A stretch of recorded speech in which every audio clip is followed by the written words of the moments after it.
168 marches qui les mènent à une galerie à 35 mètres de profondeur. Ils ont reçu l'ordre de tenir le fort à tout prix.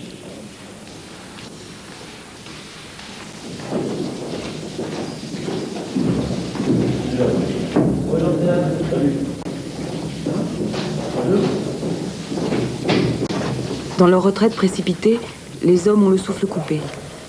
Des gaz toxiques envahissent la galerie.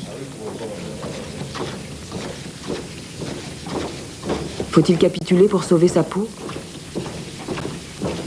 L'ordre provenant du quartier général est de mourir pour la France. C'est ainsi que 107 hommes sont morts étouffés, ici même. Beaucoup de personnel qui était dans l'ouvrage étaient des villages environnants, particulièrement le village de Villy. Il y avait trois soldats qui sont morts ici, et deux étaient mariés, avaient des enfants, hein, et se sont vus mourir dans l'ouvrage. Et tous les villages environnants, ou beaucoup dans les villages environnants également. Ils avaient la dernière vision de leur village qui brûlait, mais ils ne pouvaient pas sortir, ils ne pouvaient pas être tout seuls, c'était des soldats. La mort des soldats à l'intérieur du fort n'a pas pesé sur l'issue de la bataille. Alors pourquoi en ranimer le souvenir à présent? Je pense qu'il faut conserver tous ces sites où il y a eu des combats, que ce soit de 70, de 14, ou 14-18 ou 39-45, pour, disons, conserver et éviter que ça recommence. Oui, justement, oui. Si on oublie, ça peut très bien revenir demain ou après-demain. Tant qu'on se souviendra de toutes ces tragédies, ça évitera, je pense, que ça revienne. Justement. Il y a des cimetières allemands et des cimetières français, et les Allemands viennent visiter leurs cimetières à eux. Et ça crée des liens quand même. Ils viennent les entretenir tous les ans, en général. Actuellement, l'Allemagne est quand même avec la démocratique. Hein. Ils s'entendent, on est très bien, on est alliés avec la France, c'est très bien. Oui. On souhaite qu'une chose, ça dure. Hein. Là, l'Europe a bien du mal, c'est-à-dire, il n'y a pas de problème, unifier les monnaies et tout. Ils ont bien du mal d'en sortir. Ça n'avance pas vite. Hein. Parce que la majorité de la population par ici, à mon avis, hein, et l'avis de beaucoup, trois guerres en moins d'un siècle, ça est trois guerres oui, qui comptent dans les plus sanglantes de l'épopée. Ben, personne ne veut revoir ça ici, pas dans le nord et dans l'est tout au moins. Hein. Oui. On rend hommage aux victimes. Mais n'y avait-il aucun moyen d'empêcher cette terrible hécatombe? Pendant que la France concevait la construction du fort de la Ferté, la première république allemande, la République de Weimar, luttait pour sa survie. La construction de la ligne Maginot et donc du fort de la Ferté, voilà une des conséquences que le pouvoir français a tirées de la Première Guerre mondiale. Un bilan sanglant. 1 385 000 morts, des millions d'invalides de guerre en France. Des deux côtés, toute une génération sacrifiée ou dépressive. L'étendue des destructions subies par la Flandre et les régions du nord de la France est à peine concevable. 4 départements sont détruits, à plus de 50% en moyenne.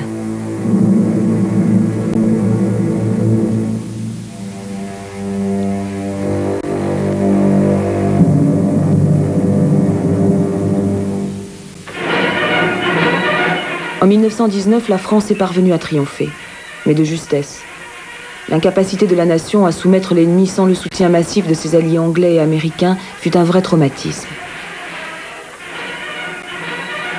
Seuls quelques généraux avaient compris cette guerre moderne, produite par une société en pleine mutation.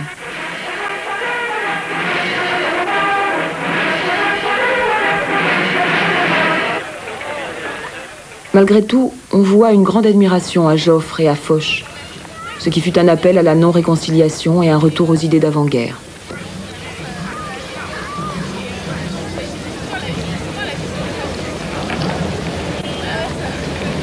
L'idée d'un équilibre entre suprématie militaire et engagement pour les droits de l'homme est symbolisée au cœur de Paris par l'axe Trocadéro-École militaire.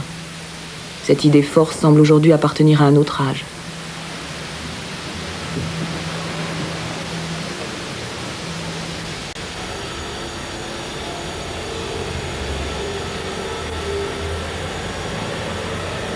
Depuis la Révolution, cette doctrine a sans cesse été ostensiblement réaffirmée. La Convention nationale de la nation citoyenne, qui atteint sa plus haute expression dans la raison d'État, repose sur deux piliers.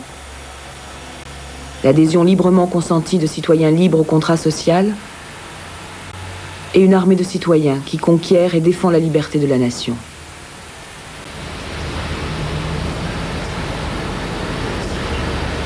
Une telle armée a l'obligation d'être toujours victorieuse, sinon on jugerait la patrie en danger de mort.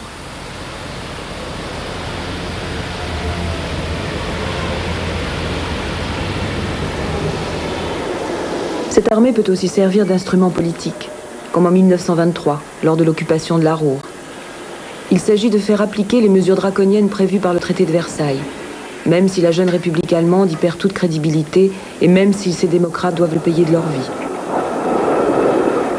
Aristide Briand, que l'on voit ici en 1930 à Berlin aux côtés de Pierre Laval, avait misé en tant que chef du gouvernement sur une entente avec l'Allemagne.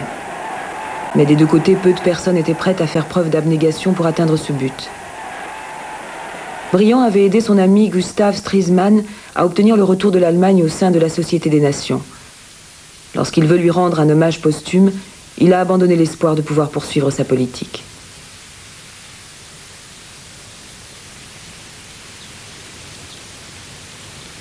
En France, l'assaut du Parlement mené par la droite en 1934 échoue de justesse.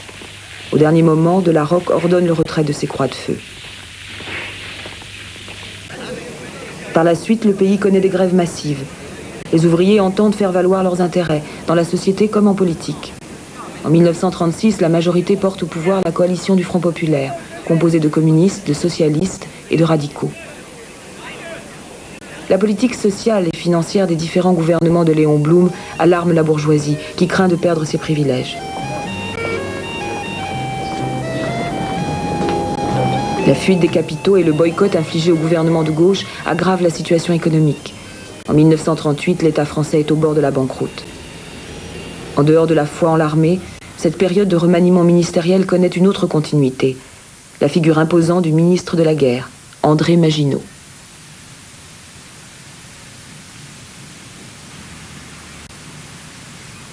En revanchiste résolu, il a conduit l'occupation de la Ruhr. Le sous-officier, décoré à maintes reprises, est considéré comme un héros de Verdun. La caste militaire l'accepte en tant que ministre de la guerre. Généraux et ministres élaborent ensemble un concept défensif. Pour la France, c'est la seule stratégie envisageable. Cependant, la ligne Maginot va demander trop d'efforts au pays. En l'espace de 7 ans, sa construction va coûter 5,5 milliards de francs or. En 1939, les fortifications se dressent sur 314 km de la Suisse à la Lorraine. Donc, les politiques et les militaires français sont tombés d'accord sur un point. Au cas où une nouvelle guerre, une troisième guerre, se déclenchera avec l'Allemagne, il ne faut plus que la bataille se déroule en France. Donc, conclusion, il faut arrêter l'ennemi éventuel à la frontière. Et pour arrêter l'ennemi à la frontière, il n'y a qu'une sorte de travail à faire, c'est fortifier la frontière.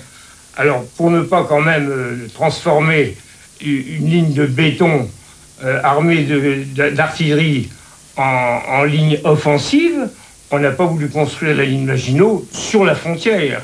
La ligne Maginot est environ une trentaine de kilomètres, en règle générale, en arrière de la frontière. Cette décision est prise dès les années 20. Hein. C'est-à-dire que, vous savez, les décisions de construction d'une ligne militaire de l'ampleur de la ligne Maginot ne sont pas des choses que l'opinion demande expressément. C'est les experts militaires, en particulier les gens qui commandaient à la fin de la Première Guerre mondiale, qui ont eu cette idée-là et qui avaient les moyens d'imposer cela au ministre de la guerre, qui était André Maginot. Bon, les radicaux étant de vocation pacifiste, les radicaux sont au pouvoir dans cette période, majoritairement jusqu'en 1939, étant de vocation pacifiste, sont tout à fait d'accord pour avoir une stratégie défensive. Bon. Et vous savez que De Gaulle aura beaucoup de mal à imposer la conception d'une force offensive comparable à la force allemande. Donc les radicaux sont tout à fait hostiles à ça. Et donc il n'y a aucun problème pour imposer la ligne Maginot aux Français. On leur dit: nous allons investir dans la ligne Maginot parce que nous ne voulons pas la guerre, mais nous ne la craignons pas. En Lorraine, dans le département de la Meurthe-et-Moselle, se trouve le Hackenberg, qui est la plus grande forteresse de la ligne Maginot. En surface, les ruines de l'édifice semblent être les vestiges d'une culture inconnue et indéchiffrable.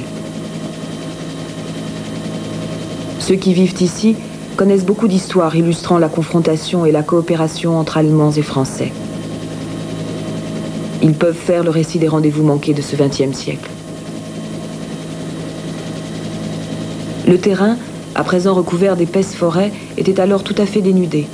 Un champ de tir dégagé où livrer bataille. Au sommet du Hackenberg se trouve le cimetière privé d'un seigneur lorrain. Ici, les pierres tombales attestent que la culture et l'histoire de cette région ignorent la frontière séparant le Palatinat de l'Alsace-Lorraine. Mais leurs inscriptions révèlent également le jeu des puissances qui, tour à tour, ont imposé puis établi leur domination sur la région. Le colosse souterrain attire les touristes depuis 20 ans. Ami Fort, une association d'anciens combattants, d'historiens et de jeunes, a obtenu l'ouverture du fort. Jean Bello, professeur à la retraite, guide les Français dans le strict respect du règlement, mais dans la bonne humeur. Alors, mesdames, messieurs, soyez les bienvenus à l'ouvrage Maginot du Hackenberg. Hackenberg, c'est le nom de la colline sous laquelle l'ouvrage est creusé. Les ouvrages Maginot portent en général le nom des collines sous lesquelles ils se trouvent.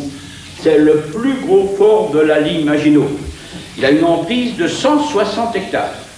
Et il compte 19 blocs. Vous voyez, ces ronds rouges, ce sont des blocs. Hein. Ça, c'est un bloc. 15 blocs actifs dans lesquels il y a de l'armement, divisé en 2 demi-forts. Un demi-fort est, on va pas là-bas, c'est trop loin. Un demi-fort ouest, je vais vous emmener là-haut. 2 blocs d'observation, ce sont les périscopes, les yeux de l'ouvrage situés au sommet du Hackenberg. Et 2 entrées, l'entrée des hommes un peu plus haut. En partant, vous passerez avec votre voiture devant l'entrée des hommes. Et l'entrée des munitions, c'est là que nous nous trouvons. Les pièces d'artillerie des coupoles blindées sont prêtes à faire feu dès 1938.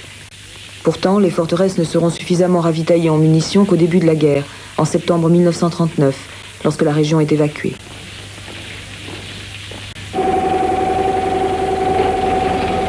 À première vue, le Hackenberg ressemble aujourd'hui à un jouet monumental à l'usage des grands. Mais il ne s'agit pas d'un jeu, plutôt d'un voyage dans le temps qui fait ressurgir un malaise sous-jacent. C'est une spéléologie d'un type très particulier, le traitement d'un traumatisme personnel et peut-être national, effectué à partir des décors d'une réalité disparue. En hiver 1939, les occupants de la forteresse percevaient le grondement de tonnerre de la guerre qui approchait. Chaque descente à l'intérieur du monstre d'acier et de béton pouvait être le prélude à un combat mortel. Tous voulaient trouver le courage de résister dans l'honneur et la victoire. Chaque fort était comme un navire de guerre faisant partie d'une grande armada. Ils vivaient en autarcie et produisaient leur énergie et leur électricité.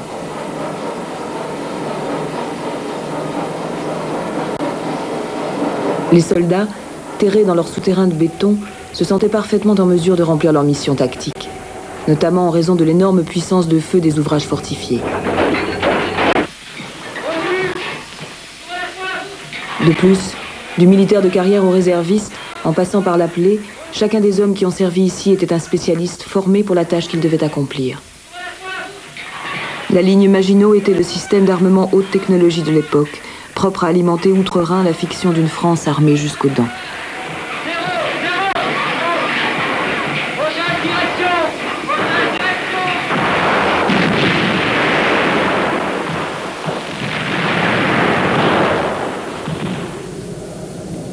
Aujourd'hui, nous savons que le Hackenberg, restauré avec un soin tout particulier, ne peut pas être considéré comme le symbole d'une stratégie de dissuasion réussie, bien qu'aucune défaillance technique ni humaine n'ait pu être constatée.